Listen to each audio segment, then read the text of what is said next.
came out the West. That's LeBron James. They were better than the rest. They step in this thing winners of 5 of the last 6, so they got that swag. And early on, it's all about King James. King James right here just playing bully ball. That man's a freight train going downhill. If you don't stop him early, you have no chance of getting him not to have an N1. Rockets turned it over 8 times in the quarter. And this right here got a little interesting. Like Drake, Cousins, and Morris, they're on their worst. They're on their worst behavior. Hey, listen, I'm trying to tell you, them Morris twins, they always want the smoke. They always bout that action, man. I don't know if Big Cuz wants to get into it with them. Yeah, they want the smoke like they stepping in the Swisher house. And then can we all just get along? Boogie hits LeBron, give him a little touch. Call for a flagrant 2. Yeah, I mean, that's how it is today. It doesn't matter intent. I don't think Boogie meant to do that on purpose, but intent no longer matters. They just calling anything violent to the head area. He was ejected. There is AD. Lakers doing more things, finding AD. AD on the way, leaking out in transition. AD continuing to build off of what he did last year, having a great season. His 4th game of 25 or more, he scored and did his thing in this one with 27. But then the Rockets getting back in the game. There's Christian Wood. And then James Harden doing James Harden things. Wood had 23. That would cap a 16-2 Rockets run. Harden with 20. Yeah, but the Lakers were game. Listen, they are getting out in transition right here. You see Kyle Kuzma with a nice, easy lay. And I love the Lakers' defense because they, for some reason, it always translates to good offense for them. There's Montrezl Harrell with the and one inside. He gives them that extra oomph, that nasty that they didn't have off the bench last season. Lakers, 54 total bench points. THT at 17. You mentioned Harrell, who had 16. The Lakers dominant, handing Houston their largest loss of the season. That's 18 points and forcing a season-high 21 turnovers. Listen, LeBron, he has goals for himself, but he also has goals for the team. Well, our goal is to be the number 1 defensive team in the league.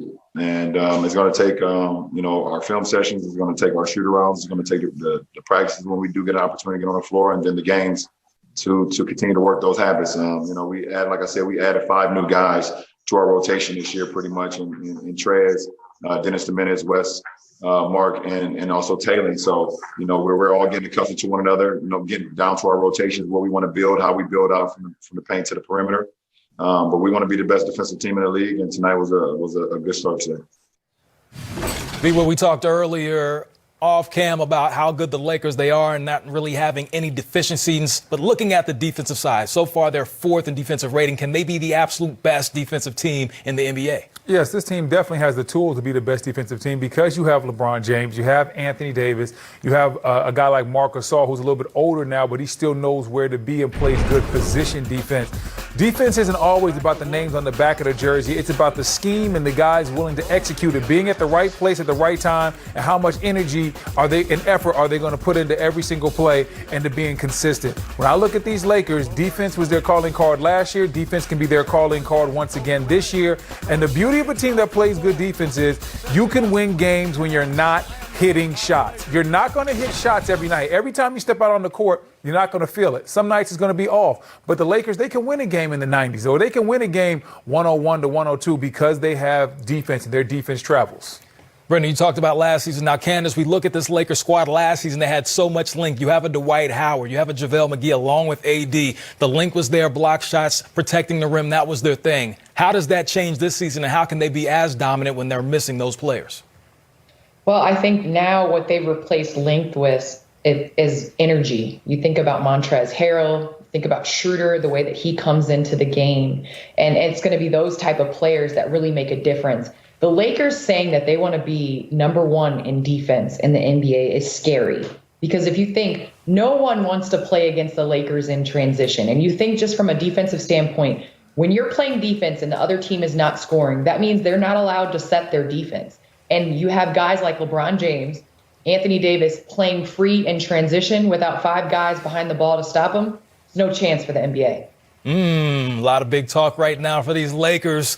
Parrish here in Studio V, here to engage, enlighten, and entertain with 2 of my favorites, the MVP and champion Candace Parker, along with the man who I affectionately call the Big Petty, Brendan Haywood, the NBA champion. We were supposed to see the Heat and the Celtics play, but as we know, that game was postponed earlier on Sunday, and it was something that we've only seen once so far this season. So, Candace, your immediate reaction to seeing this happen on Sunday?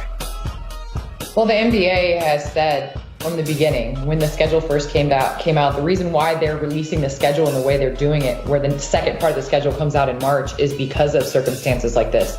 They are going to have games that are going to be postponed because teams aren't going to have 8 bodies that can go out there and participate. I think this is something that the NBA is going to have to watch throughout the season. But the teams that are that have the most depth are going to be the ones that, are the most successful. That's right. The Miami Heat, they did have a player that tested inconclusive that left them only with 7 players. Brendan, when you see this happening right now, what's the next step league-wide for the NBA? What needs to happen? I'm not sure what needs to happen, but I do have faith that Adam Silver will lead us in the right direction. We're in strange times. Most people haven't dealt with a pandemic before, so we don't really know what the next course of action is day to day, just in the regular world, especially in the NBA. So right now, we're just going to try to figure it out on the fly, but the NBA normally does a great job of handling these sort of things. Indeed that they do. They've been doing it all season long, going back to last year as well. And what we'll do now, we'll just go ahead and throw it to some basketball because there's plenty to be played. Let's go ahead and split this up real quick. Candace, you're running with me first on this first highlight. KD's back after missing 3 games, taking on his former team, the OKC Thunder. And early on, that's a nutmeg, Candace. Yeah, it happens. It happens sometimes, but that's a nice pass. The Nets did an amazing job starting off in the first quarter, playing some great basketball. And Ro, those uniforms are kind of nice. Oh yeah, those are nice. Nets uniforms. I like those. That's what's Derek Coleman and Kenny Anderson. Kenny Anderson were rocking those back in the '90s. Rest in peace to Drazen Petrovic, who could shoot that thing like KD could, Candace.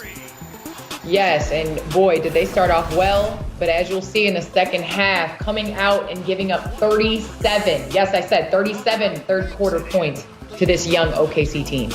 So you're talking about that defense. We're going to talk about that momentarily.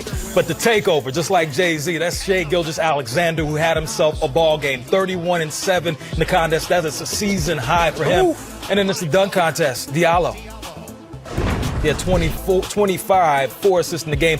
OKC has quietly won 3 straight as Brooklyn takes the L. After the game, Steve Nash addresses the team's woes, having pride. But first, we hear from KD after his first game back.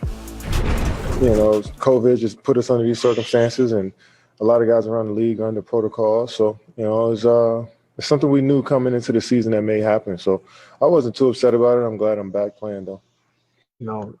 Unforced turnovers, kicking the ball over the gym, up 15.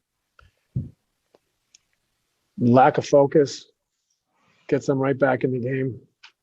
Third quarter, 66 points in the paint tonight, 72 points in the second half. It's just pride. No matter what defense you're in, you got to sit down and guard someone. And we didn't guard tonight. That's got to be it. You can get beat. You can have a hard time guarding someone, but I didn't sense the pride. I didn't sense the competitive fire in the second half. No, I thought it was a lack of respect. We just got to learn from this and get better. Candace, what needs to happen moving forward on the defensive end for these Brooklyn Nets? Well, they need to defend. That's the issue. I think sometimes when their offense is not clicking, it's definitely affecting the other end of the floor, but they're not taking care of the ball in those sequences when the other team is going on a run. And they need to respect the opponent that's in front of them. They're 4-0 against teams that are above 500 and 1-5 against teams that are below 500. And so that is something that they definitely need to understand, that they are no longer just the Nets. They have KD, they have Kyrie Irving on their team, and teams are definitely going to try to beat them every night. This team definitely has championship aspirations. Brendan, looking at this Nets squad, when you see everything that they have, what does it fall on defensively? Does it fall on Steve Nash and the coaching staff, or does this fall more on the players? I think tonight it fell more on the players. And when you look at that stat that Candace just pointed out about the team that they're losing to, you see it really falls on the players because these guys kind of have a sense of entitlement. They're reading their own press clippings. They hear people saying that they're going to be in the Eastern Conference Finals or the NBA Finals, but they haven't proven anything yet. So you can't afford to come out there a night against the Atlanta Hawks and take them for granted just because you have KD and Kyrie. No, you have to show everybody that you're going to be dominant, earn their respect, and the Nets haven't done that yet. They are a different team on a night-to-night basis, offensively and defensively. Defensively, they struggled guarding Shai Gilgeous-Alexander, who loves the city of New York. We saw him go for 25 against the Knicks. We see him go for 31 against the Brooklyn Nets. CP, he just does what he wants when he's out there on the floor against that Brooklyn Nets defense. Shai Gilgeous-Alexander has been that quiet assassin that has just sat and watched. He played with Patrick Beverley, one of the best guards defensively, and then he's played with Chris Paul, Schroeder last year. He ended a lot of games and has learned how to lead a team. And in his third year, he is ready, calm, cool, and collected. Not many people are expecting much from this OKC team. But boy, just night in and night out, they compete, they play well, they share the ball, and they play well on the defensive end. Lost a lot of talent, have a brand new coach, and they're right there in the thick of things in the Western Conference. Speaking of the Western Conference, we all know who took the crown last season that came out the West. That's LeBron James. They were better than the rest. They step in this thing winners of 5 of the last 6, so they got that swag. And early on, it's all about King James. King James right here just playing bully ball. That man's a freight train going downhill. If you don't stop him early, you have no chance of getting him not to have an N1. Rockets turned it over 8 times in the quarter. And this right here got a little interesting. Like Drake, Cousins, and Morris, they're on their worst. They're on their worst behavior. Hey, listen, I'm trying to tell you, them Morris twins, they always want the smoke. They always bout that action, man. I don't know if Big Cuz wants to get into it with them. Yeah, they want the smoke like they stepping in the Swisher house. And then can we all just get along? Boogie hits LeBron, give him a little touch. Call for a flagrant 2. Yeah, I mean, that's how it is today. It doesn't matter intent. I don't think Boogie meant to do that on purpose, but intent no longer matters. They're just calling anything violent to the head area. He was ejected.